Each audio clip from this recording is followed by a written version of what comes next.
Le rôle du médecin et ses obligations face à une personne décédée. Quel est le premier devoir du médecin devant une personne morte? Le médecin doit d'abord constater le décès en vérifiant l'absence totale de signes vitaux et en pratiquant un examen complet du corps nu, sur toutes ses faces, pour rechercher d'éventuels indices de mort violente ou suspecte. Que doit vérifier le médecin lors de la constatation du décès? Il doit s'assurer qu'il n'existe aucun indice de mort violente ou suspecte, ni de dispositifs médicaux implantés, pacemakers, défibrillateurs, qui devront être retirés avant l'inhumation ou la crémation. Qu'est-ce qu'un obstacle médico-légal, OML? Si le médecin ne peut affirmer que la mort est naturelle, il doit signaler un obstacle médico-légal à l'inhumation, ce qui déclenche une procédure judiciaire et l'intervention du médecin légiste. Quels sont les signes médicaux de la mort? Les principaux signes sont refroidissement cadavérique, rigidité cadavérique, lividité, déshydratation, putréfaction, et parfois des indices issus de l'entomologie légale.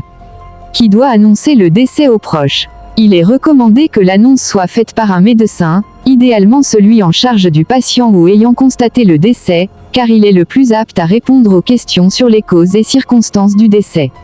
Le médecin peut-il révéler la cause précise du décès aux ayants droit?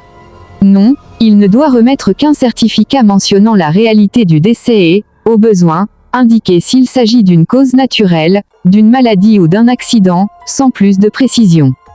Que faire si la famille demande des informations médicales précises?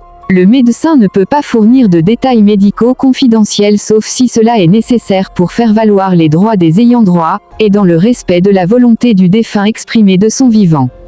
Dans quel cas une autopsie est-elle réalisée? Une autopsie est obligatoire en cas de mort suspecte, autopsie médico-légale, ou peut être demandée par la famille en cas de doute sur la cause naturelle du décès, autopsie médicale, avec leur accord. Le médecin peut-il refuser de délivrer un certificat de décès? Oui, s'il existe un doute sur la cause de la mort ou un obstacle médico-légal, le refus de délivrer le certificat équivaut à signaler l'obstacle et à déclencher la procédure judiciaire. Quelles sont les responsabilités déontologiques du médecin face à la mort?